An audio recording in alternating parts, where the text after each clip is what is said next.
Back in 2015, two indie game developers and Intel software innovators, Will Lewis and Corey Warning, founded Rose City Games. Based in Portland, Oregon, the studio has remained small, with only 6 on their core team.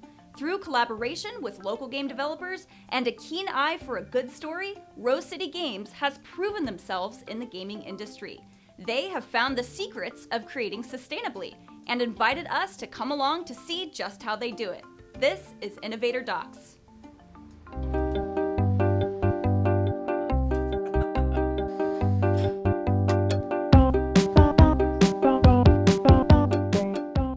Game development's hard. I think in general, a lot of challenges that usually come up are things always taking longer than we expect that they're going to.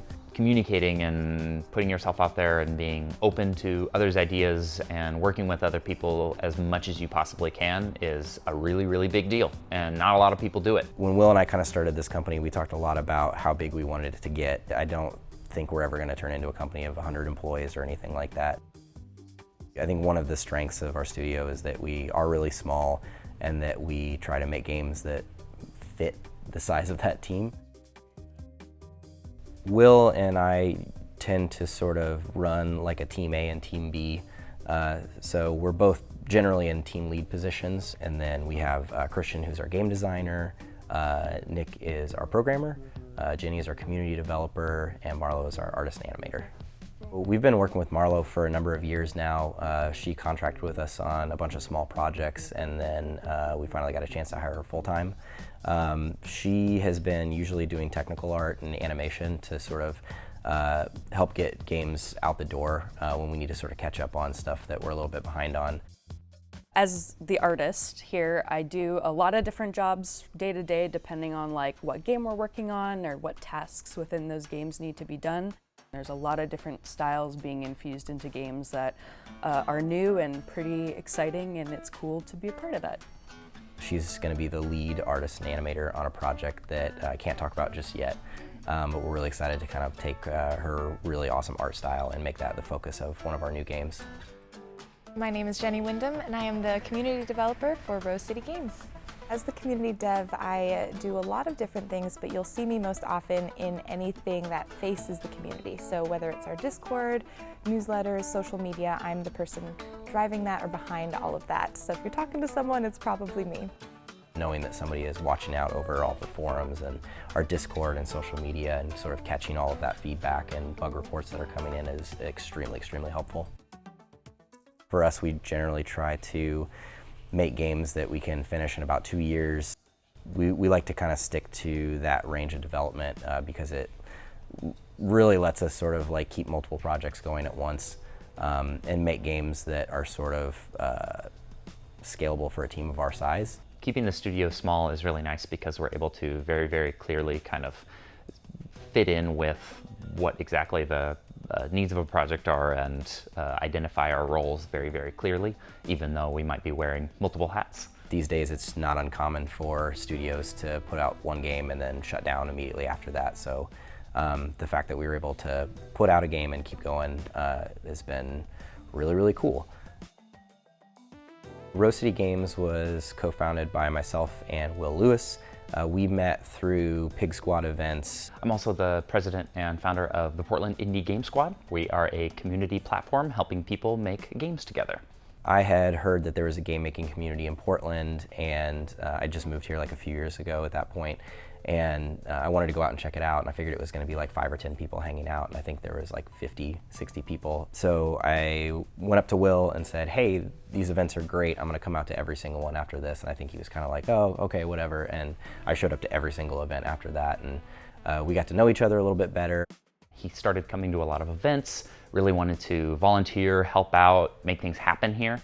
So it was really cool to see that initiative and work with him and get stuff done. So fast forward to a couple years after me and Will had been hanging out and working on these events together, he approached me with a gig for doing a Cartoon Network game jam.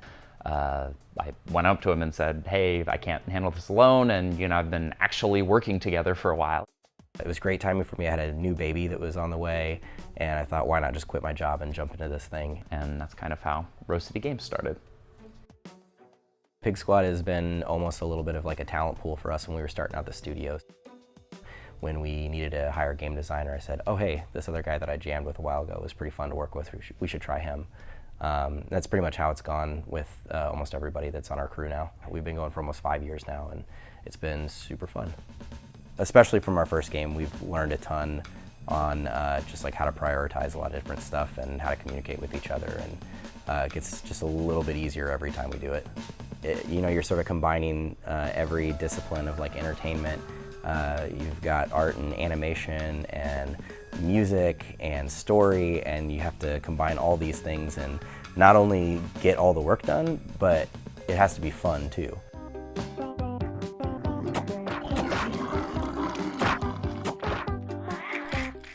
We have 2 games released now. The World Next Door, which came out on Switch and Steam in March of this year. Cat Lady just released a week ago in early access. Garden Story is still in production, and we have another project that's unannounced that's still in production right now too. You hear a lot of stories about game developers starting with a concept and getting funding but not knowing where it's going, or attempting to throw out a date but more so guessing than anything. And that can be kind of dangerous, especially now. Making independent works and selling them on a very saturated marketplace is super rough, and it's always going to get rougher because tools are becoming more available and more people are making games. So keeping tight dev scopes can really help us respond to making sure trends are on track and our dev cycles are on track and everything like that.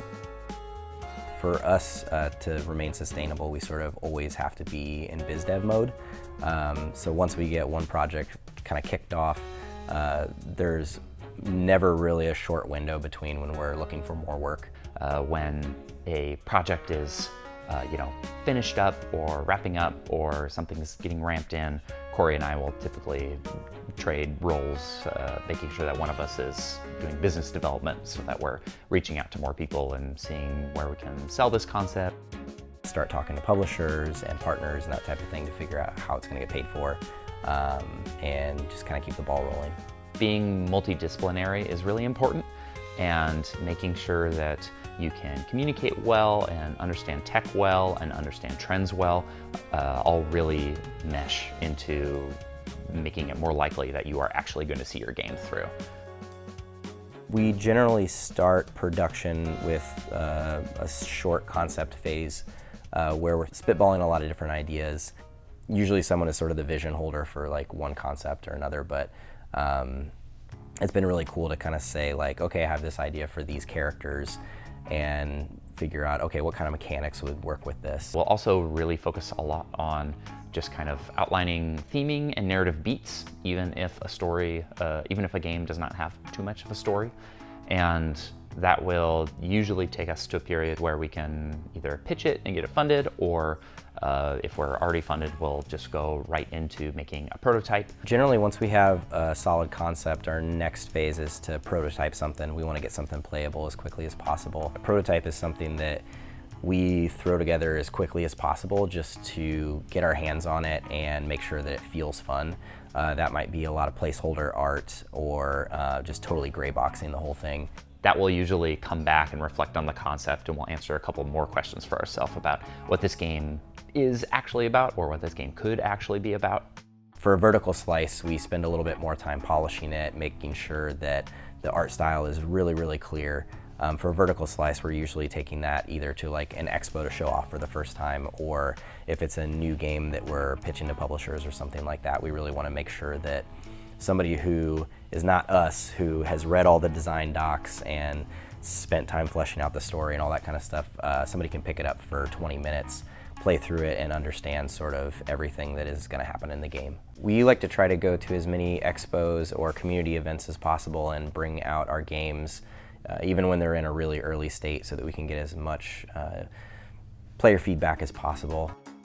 The Portland Retro Gaming Expo was really cool this year because we were there as Rose City Games with 3 different games on display, and then we also had a booth like side by side with Pig Squad. So the expo is always so cool and so rewarding to partner with. It's different bringing your game out to an event like that where you can get someone who's maybe not your best friend or your partner or your parents or somebody like that to play the game and give you unbiased feedback.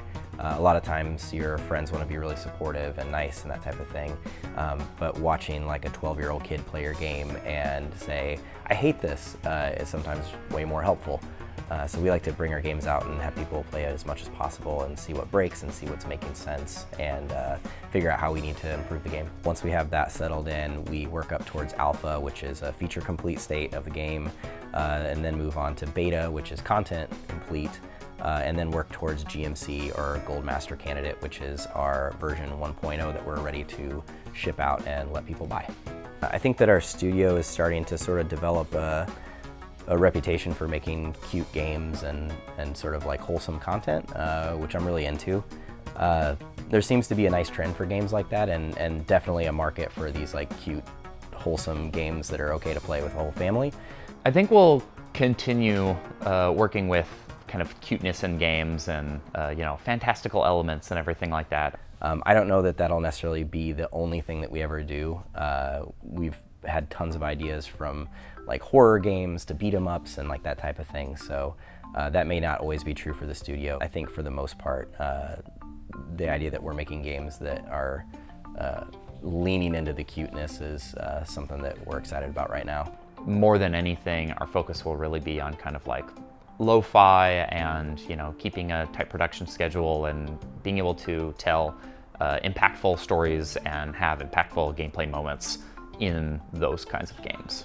We're still really young, so we still have a ton to learn about this kind of stuff, but I think that everybody on the team is pretty united around that idea that that's something that we're shooting for, and hopefully by our 4th and 5th game we have that just really, really dialed in. Of course, the dream is to continue working on games that you have like all of the creative say in, and we're kind of slotted to be able to continue doing that right now.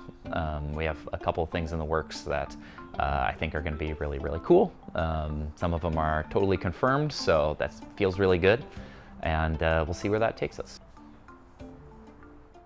Hey, I hope you liked this video. If you haven't seen our other videos on the Intel Software YouTube channel, remember to subscribe, and don't forget to leave us a comment. Tell us what other material you'd like to see, and chat with other enthusiasts who watch our shows. See you next time.